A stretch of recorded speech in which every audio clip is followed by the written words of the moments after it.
Welcome to The Spotlight, the show that brings you voices of those who truly feed our nation, our small-scale farmers.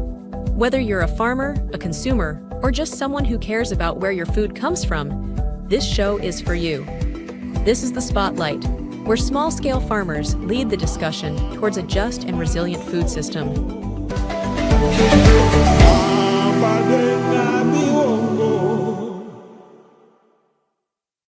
Welcome viewers, Stella Rosa Kutu is my name and I'll be your host for today's episode, The Spotlight, where we shall be talking about citizen-generated data and small-scale farmers. I have with me two very distinguished panelists who are going to be helping us in discussing this topic. Let me allow them introduce themselves. I start with you. Thank you very much, Stella. My name is Judith Atukunda, and I work with the International Land Coalition as the Africa Data Lead. Thank you very much. Happy to be here. Very welcome, Judith. Thank you. Thank you so much, Stella, for the opportunity. I'm Mwebeka Libala. I'm a land rights activist, and I'm working within civil society. Glad to be here. You're very welcome, John. So I want us to delve immediately. We realize that in Uganda, small-scale farmers make up the biggest percentage of land production. They produce the food that we eat, but their land rights are not very secure. They cannot easily access the land resources, land, feeds, the seeds, and even the credit. So I want us to understand, how are the laws, the policies that exist in Uganda, how are they working for these small-scale farmers? And is there actually progress on ground? So I start with you, John. Thank you so much, Stella. One, if you talk about farming in this country and world over, farming speaks a lot to tenure security, the ability of people to own and to use land. Yes. So when we're talking about small-scale farmers, we're talking about two aspects. We're talking about ownership of land, but we're also talking about the land use patterns in the country. Uganda is doing so well with regard to a legal framework around ownership and use of land for small-scale farmers. The overarching issue here is that land belongs to the people in Uganda. And if the land belongs to the people, it basically means that the people have the ability to determine how they own and use their own land, which is a very big positive in the country. We also are cognizant of the fact that 80% of the people dwell and subsist on the land. And by subsist, we mean they have land and off-land activities for their own subsistence. And so the law has ably catered for rights of small-scale farmers on the land. One, land belongs to the people under the 4 tenure types, the Milo, leasehold, freehold, and customary tenure. So the people have the ability to register their ownership of land. But also, the law caters for user rights on the land. Away from just the ownership, it caters for all the other people, like the tenants that are using this land, that is owned by particular individuals. But it also caters for the third-party rights, the easements. It caters for the other people that are able to collect off the land. So if we're talking about farmers, we're talking about their ability to be able to have proceeds from the land that may not be from actually just tilling the land, but the bit of the fruits, the bit of all the other things that come off the land. So land rights are ably catered for. The policy also caters for, the national land policy also caters for the rights of the people with regard to investment, especially where we're seeing large-scale investments. You know, the National Development Plan at the moment talks about moving from land, subsistence, to an industrialized nation. Yes. So that means that wherever a small-scale farmer is, they are up against an investment that requires lots of land. So in essence, the national land policy is providing for the ability to have the small-scale farmers entrench their land use practices as against the large-scale land acquisition that is affecting. So I just come to you. You've said something that is quite interesting. Like, you've highlighted the National Development Plan, which is actually running right now, We also have other laws, but I want you to try to tell the viewers outside there some of the other specific laws that guarantee the rights of the small-scale farmers, but also want to see these laws are actually practically protecting the rights of the small-scale farmers. And the small-scale farmers are diverse. We can also talk about the vulnerable groups that exist, the women, the youth. How do these laws actually cater for these rights? In the Land Act exists. The Land Act, one, provides for spousal consent. Now, if you look at small-scale holdings, small-scale holdings have a very big element of women being the major land users in the small-scale holdings. True. And so it brings in the aspect of the women land rights. And we know that the Land Act provides for spousal consent, where any transactions on the land that is deemed family land requires the spouse to consent. And by such, the man or the woman will not transact the land, which they are using for their small-scale farming, without the authorization of the other spouse. So that's already a protection. The other aspect of it is when you look at the land use under the agriculture, the Act on Agriculture, the laws on agriculture, which call for zoning. When you call for zoning, it basically helps to ensure that there's not much alteration of land uses, because then it will protect the land that is used by the small-scale farmers. It also tallies with the national land use policy, because when you zone, then you're not having the urbanization eating to the land that is used by the smallholder farmers. You're not having easements or the infrastructure eating to that land. So this all helps. If you look at the land use planning that we have in the country, it also protects the land of smallholder farmers, because it also sets apart the land for agrarian use. So in the very many policy frameworks that we have, but also in the different laws that we have in the country, land for smallholder farmers is protected. Okay, thank you very much, John. So I wanted also to pick your mind. You've been in practice for a very long time, and I'm sure you've been involved in the different policy reviews, policy processes. So I wanted to understand, and even the viewers outside there, are there some of the disconnects that exist between law and practice? Because we realize that in the different communities, the law says one thing, but because there are other issues around within, so the law does not actually come to practice. So try to tell us about some of the disconnects that you've identified. So the disconnects are really, really clear. You notice that in Uganda we have registered tenure, Milo, freehold, leasehold, but we also have the unregistered tenure, which is customary. Lately we are having now certificates of customary ownership, which now moves the unregistered tenure into a registered terrain. But for our viewers out there, before we get into the technicalities of it all, you realize that there's that bit of the formal, which is the registration, that comes up against the informal, which is the non-registration, which is the customary land. And that clash always exists. Yes. Because oftentimes, people want to assume that the only way I can feel secure with my land is when I register it. But when you register customary land, there are all the other rights, the bundle of rights that you are depriving of the people who subsist off the bundle of rights. Okay? Because on customary tenure, ownership, management, decision making, all are not entrusted in one person. Yes. So now the disconnect is that people don't feel so secure on the non-registered tenure, which is customary tenure. But when they choose to register it, they are depriving people of their rights. Yes. The second other disconnect is especially around policy and the traditional practice. Land is not just a unit, a mass. Land is a life, a livelihood. It's culture. An identity. It's an identity. It's where we are embedded as a people. So you realize that every time people feel like they can transcend our culture and talk about land within the law, it defeats us, because then communities get into struggling. We are having now the issues of tenants and landlords. The way the tenants were always treated by landlords has been really affected because of the different cultures that are coming into, like Buganda here. If you talk about the Balalo and how they are moving with their animals in northern Uganda, you realize that they are affecting the small holdings there, because then the small holdings are understanding how they use their customary land differently from these people who are now using it as pastoral lands. So we have such a disconnect. There's the whole understanding of the National Development Plan that says land should be able to be used to generate income, to spur industrialization. Economic But transformation. smallholder, you bear me witness that Uganda subsists of subsistence agriculture. True. The food we eat, the food we export, there's not been so much of it.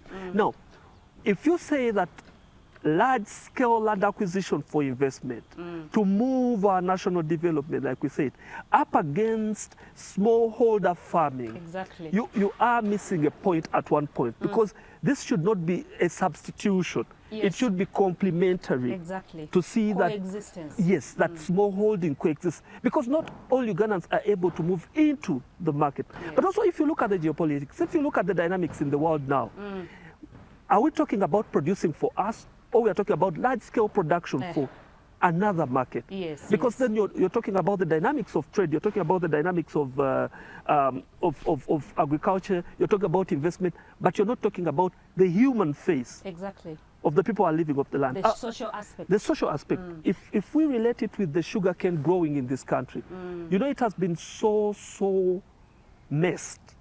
Because then we are looking at the production of sugar on one part, but also we are looking at the dispossession from the smallholder farmers. Of the owners, yes. Yes, on another part. So that is one disconnect. But also, another disconnect is the fact that we have policies and laws that speak to the rights of the people, how they can be upheld. But then the institutional capacity to further these policies Yes, is very lacking. Area land committees are not facilitated. District land boards, and the way they are just moved to the digital part, but also it's still also shaky. So the institutions are also in quite bring that kind of disconnect. So Yes. in a nutshell, you notice that the laws exist, their implementation is quite hard. You notice that land is not just a livelihood means, Yes. land is an identity in this country. You also notice that the very understanding of formality and informality, and which also spirals into conflict, which also spirals into dispute resolution, Very that affects the small holdings a lot. And that's where the disconnect is. Thank you, John, for that very elaborate and very interesting conversation that you've given us. I want to come to the lady, Judith. We are talking about citizen-generated data, the data that we collect from the different communities that we work with, small-scale farmers, the youth, the women. But I want you to try to just make us understand, how do you think this data can bridge the gap, the disconnect that John has been highlighting about? So when you talk about citizen-generated data, this is data that looks at including individuals in the processes right from the start, in how you gather the data, how you analyze and make sense of it. And it's also, in most cases, refers to data that is alternative or complementary to official data. And by official data, that is generated by the government, its agencies, departments, and institutions like that. So to respond to your question on how that bridges the gap, first I would like to mention that as we are implementing the laws, the policies, as John clearly stated them, data helps us, or it provides with us a framework to monitor the performance of those. You cannot know how far you have come or where you're going unless you have measured progress. And that is what exactly data does. Official data has, of course, been playing a very critical role in, for example, when you talk about undocumentation and documentation, what is the percentage for maybe women owning land or accessing land, that you can get from official statistics. But increasingly, citizen data is playing a critical role because we see civil society organizations engaged in monitoring performance of laws, of policies, and how they impact the small-scale farmers. I would like to give an example of the land governance monitoring tool of the International Land Coalition, which is Landex. its commitment to, and indeed of the ILC, is about strong-scale farming systems. And you'll see that in the indicators there, we monitor the national legal and policy framework. At another level, we monitor the programs that are being put in place to try and implement that law, and then the laws rather and policies. And then we also, at the third level, monitor the impact. How do these impact the small-scale farmer? How do they feel about their security of tenure? And just so, maybe to come in a little bit, just to provide a bit of clarity. Yes. We are talking about citizen-generated data, Yes. and we all know who the citizens are. Yes. So my question is, can I just wake up one morning, because I'm a citizen of Uganda, Yes. can I just wake up one morning and start collecting data from the different communities? How does that work out? Is there like a procedure? Are there like guidelines that Yes. whoever wants to collect that data follows? Yes, thank you very much. So citizen, yes, like you rightly said, any individual, anyone can collect data. But of course, it's within, it varies for scales. It can be a small scale, large scale, and even the initiation. Any individual can wake up and collect the data. Any organization can wake up and do a survey on something they would like to understand. Is it about how small-scale farmers perceive their rights? You are free to do that. But increasingly, and to make sure that this data gets into official national statistics and representations, we advocate for that to be streamlined.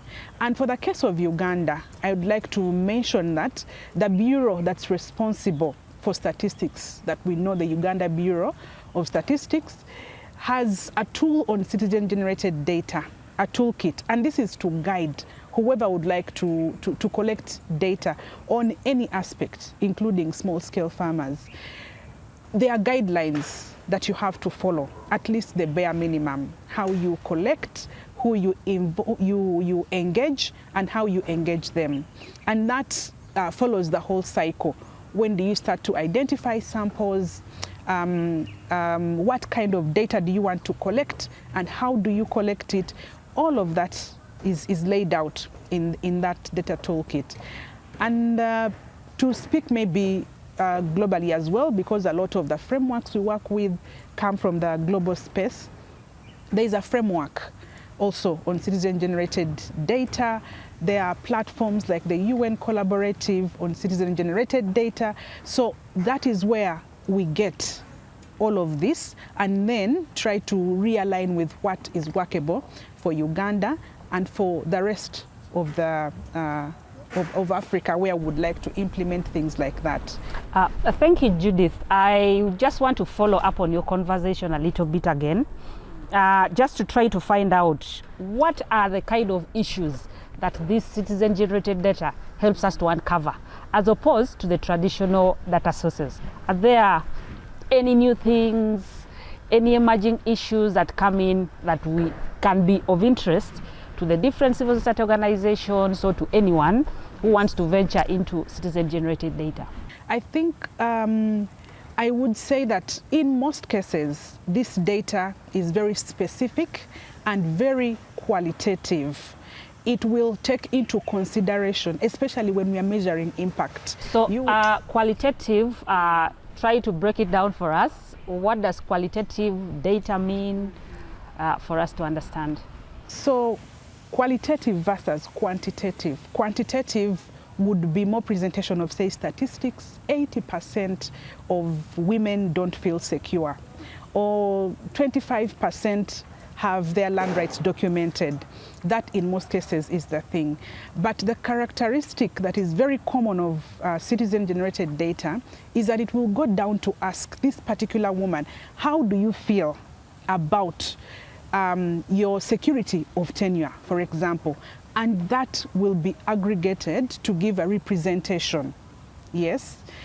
So that's so qualitative. I mean that you have people's voices Yes, ILC, the goal is to have people-centered land governance. So for us, the voice of the small-scale farmer matters a lot. That's why we come down in the monitoring framework to ask, how do you feel? Whether you have a document or you don't have it. And that also can be, looked at to say that this is how we are making progress or not making progress in relation to advancing land rights for small-scale farmers. Okay, I want to come to John a little bit again. We are in this conversation of citizen-generated data, and I'm also aware that you've interacted with the different communities, you've done a lot of capacity building, you've done a lot of awareness creation. So I also wanted to hear from you. How do you think this is tying into some of the legal frameworks that we have about strengthening the voices of the different communities? How do you think that this citizen-generated data is actually helping us to achieve some of the commitments, maybe in the legal frameworks, the national land policy, the national development plan? Could you share with us?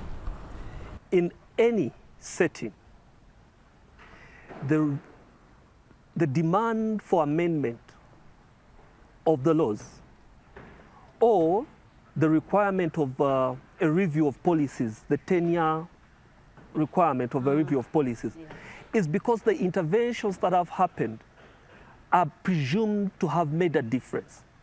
The only way you can be certain that the interventions, the initiatives that you've done have made a difference is by collecting data to be able to inform the change that you require. At the moment, let's just talk about the very basic, women land rights. If you talk about women land rights in this country, there has been a looming statistic over the years of 80% of women do not own land. Yes. And why I've come up against that statistic over and over again is because I know that various institutions working with women have empowered women to be able to own land as individuals, but also to own land as joint owners. Yes. They've empowered women to purchase land. They've empowered women to demand for land as part of their heritage, as part of inheritance. Yeah. Yes. So for me, every other time I have to have a discussion around women land rights, my question is, where is the data that talks about the 10 years of intervention, the 20 years of intervention, that then helps us to be able to inform a discussion around a review of policies on women land rights, a review of legislation on women land rights. But also, if you're talking about a leaning of the production of women on land and the production of men on land for our smallholder farmers, then we still need this data. So I will say with utmost certainty that data is so crucial for all our discussions. Let us even move it back to the discussion we've been having around succession. We know that one thing that really affects smallholder farming is the aspect of succession. True. Because of when one person holding 10 acres of land dies, he leaves the 10 acres to the family. And then the 5 children are now splitting the land. We're already talking about fragmentation. Fragmentation, yes. Yes, we're already talking about fragmentation for the small holding. But also we are talking about so much of the land that has been put out of production, smallholder production, because of conflict. Yes. Okay? So every time we're talking about legislation around smallholder farming, we are also talking about our ability to articulate the available data and to show how much within the data sets that we have, to show how much has been put out of production, or how much land has been put into production, how much land has been fragmented, or how much land has been consolidated. We are talking about how much land has been left to smallholder farming to ensure food security, but also how much land has gone to large-scale land acquisition. We are talking about how much land has been registered. There's the whole talk around 80% of land in Uganda is not registered. That's also a very inaccurate talk. And because it's an old statistic. It's a very old statistic because civil society, together with government, with support from the World Bank, has been able to support communities register land under customary tenure to offer certificates of customary ownership. And smallholder farmers are able to get certificates of customary ownership. We are also seeing smallholder farmers within the pastoral setting be able to have communal land associations, be able to have, communal land associations. And all those have been documented. That's why we need this statistic to say that now that we are reviewing the national land policy, how are we talking about now the acreage of land that is registered? How are we talking about the communities that have been registered, that have been organized around communal land associations, and that they are pushing forward pastoralism within the cattle corridor? Yeah? How are we talking about our ability to deal with the fragmentation that is affecting the growth of cottage industries among the smallholder farming? How are we talking about the people, their ability, the smallholder farmers, to utilize the available land they have to better their agriculture? These are all embedded within the statistics, and they are all the ones that influence amendments to our laws or review of our policies. Thank you very much, John. So recently, I think I attended an engagement with UBOS, Uganda Bureau of Statistics. And in that conversation, I was really intrigued when now they have realized that the traditional data methods are actually not giving them the social aspects that we, maybe as civil society organizations, as policymakers, are really interested in, because that is what informs our advocacy. So in that conversation, they brought on board citizen-generated data. So I see that there is now a bit of a twist, that now there is going to be the traditional data sources, but they're also including citizen-generated data. But now this brings me to something that I also want us to share about. What do you see, what do you foresee as going to be some of the barriers to generating this data from the citizens? Do you foresee success, or do we also foresee some of the challenges? I start with Judy. Thank you very much, Stella. So one of the challenges, and also to appreciate what you mentioned, I think that's increasingly happening, but of course, like you said, barriers still exist. One would be capacity in generating. Much as it is citizen-generated data, it is crowdsourced, it's participatory, we encourage everyone to participate, there should be standards that are met. And the challenge is that we have a very big gap when it comes to data, whether it's understanding of it or even the processes through which it comes to life. So I think that would be the biggest barrier for me, in my opinion. The other barrier would be the resources that are channeled to specifically address the streamlining of citizen-generated data, its integration with existing official statistics, because of the fact that it comes from different sources. So finding a place where all this is integrated, filtered, and then we say that from this particular source, this statistic we can use. And I have already given you an example of the very huge, places where all of this data is generated. Globally, nationally, regionally, a lot of data is coming in, speaking to very many themes. So at what point do we filter? At what point do we, see that this is the level of integration, this is the standard? I think that would also be a very big barrier, in my opinion. Resources, building capacity of who is engaging, and of course individuals, institutions to even just manage and take on this data. Yes. Thank you very much, Judy. So I would like to throw the same question to John. You're part of the civil society organizations, and you all know that there are different civil society organizations that collect data using the different tools and approaches. What do you foresee as a barrier or a challenge that may hinder the realization of this? Let me first ground it within our community. I come from this region. I come from central Uganda. Yes. If I ordinarily go to a community and ask people, what do you have that you use for your agriculture and everything, they'll say, Nine taka. Literally, Etaka, land. Yes. And you tell them, what kind of land do you have? Yes. I'm also saying it literally. Chikacha taka chichoina. What kind of, I'm asking them the tenure type. Yes, yes. They'll How say, do you hold land? they'll say, Nine taka. It will be a few that will say, Ndimuseze, I'm a tenant. Yes. That's if they even can define tenancy. Then a few will say, well, all I know is that I have user rights. Another will say, I don't know who the landowner is. Now, if you talk about citizen-generated data, first is the definitions of land. Yes. Now then, I'm still in Central here.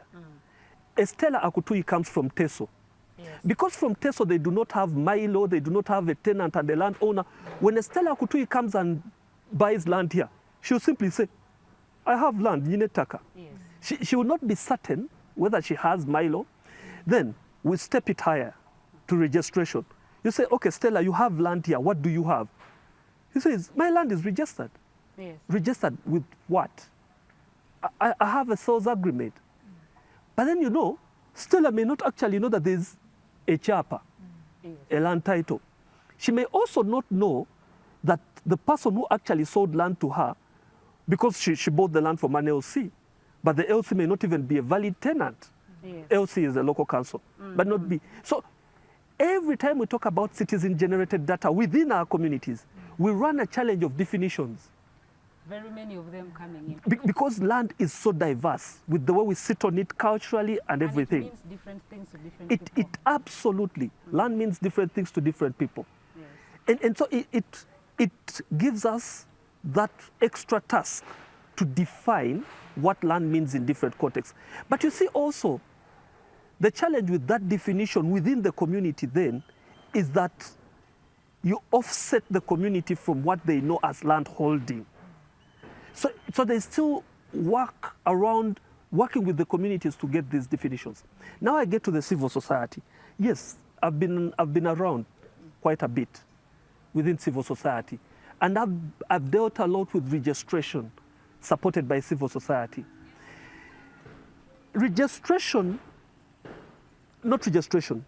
Data, access to data on land should come from a central part, which is government, because government has the right over how it processes this data. So that then when we are doing much of our work of collecting data in different aspects in land ownership, decision making, land management, land use, zoning, production, we should be able to know that there is a particular set that we feed into, which is not really happening. Everyone comes with their own model and everyone runs with their own model.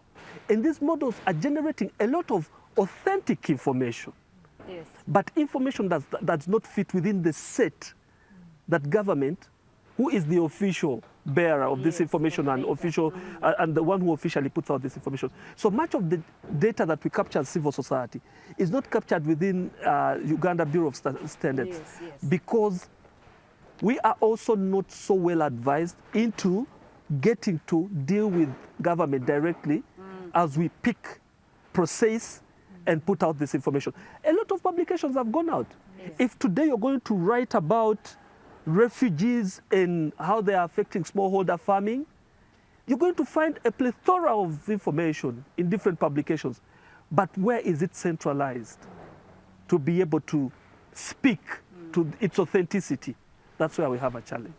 So just speaking from what you're saying, I think what I hear you say is the issue of standardization. Standardization of the tools, the methodologies, and all those things that come in there. That is actually a big issue. So I want to hear from Judith.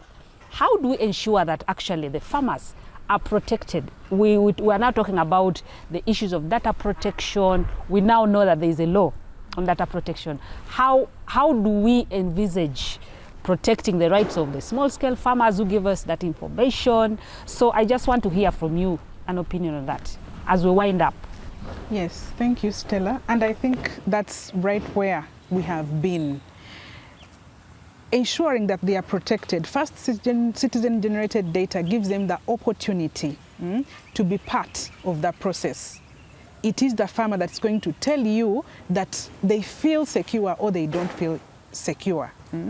So for us who are collecting all of this data, making sure that we advocate for this to be streamlined within the official spaces that, you know, communicate data on small-scale farming, communicate data on laws, on policies, is our role to play. And in that manner, we will be protecting the farmer who is on the ground, from whom we get this information. Yes, and then also establishing channels. I know that there are quite a number of platforms that civil society organizations have put in place where you have direct contact either with the farmer, or even create direct linkages with government and this farmer to report on any issues that maybe they may face and things like that. So strengthening, because all of that is data that's coming right from the farmer, going directly to the sources that are credible where it's supposed to go. So for us, following those up and building the capacities of these small-scale farmers so that they know.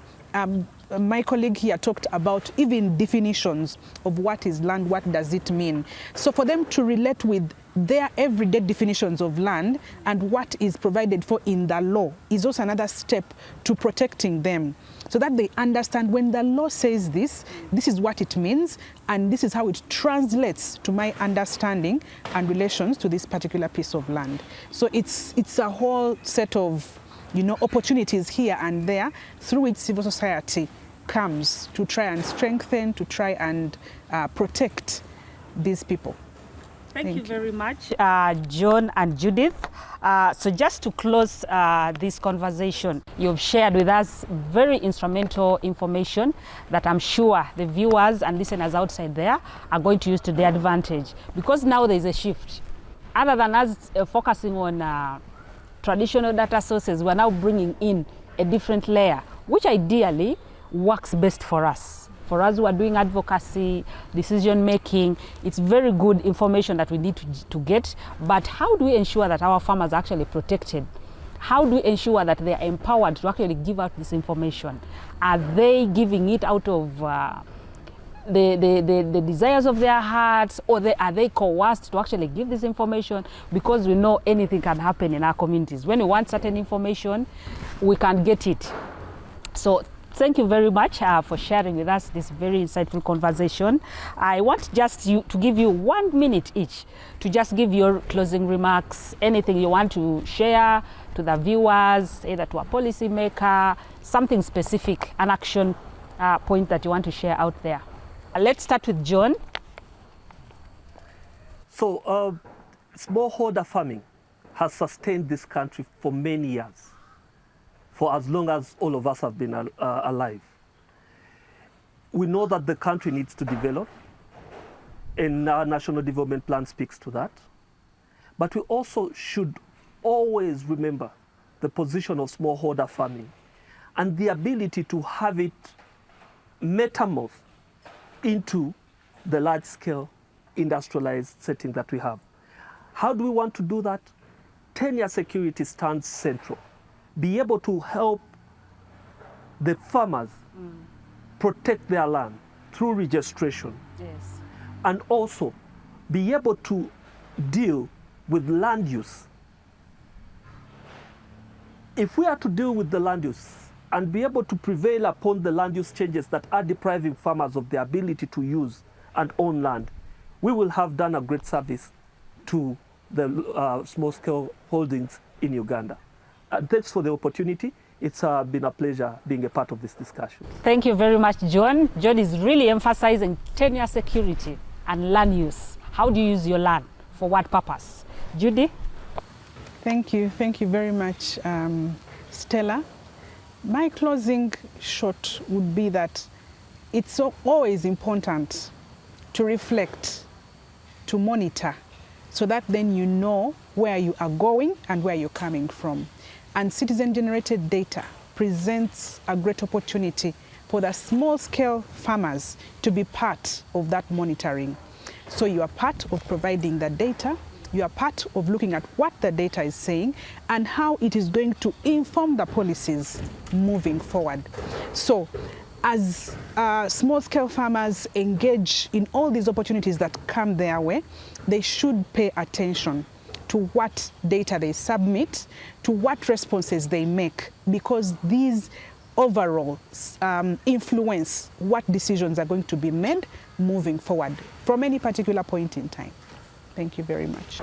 Thank you so much, Mr. John Mwebe and Ms. Judith Atkunda, for sharing with us this very instrumental and very insightful conversation on data, citizen-generated data.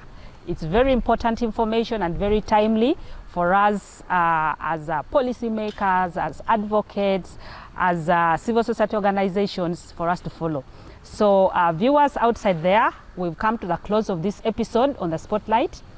I welcome you to subscribe to our YouTube channel, SF Uganda TV, but you can also follow us on the various social media platforms for more informative conversations. Thank you. Thank you for watching The Spotlight. Stay connected with ESF Uganda as we empower small-scale farmers. Visit our website and follow us on social media for more updates.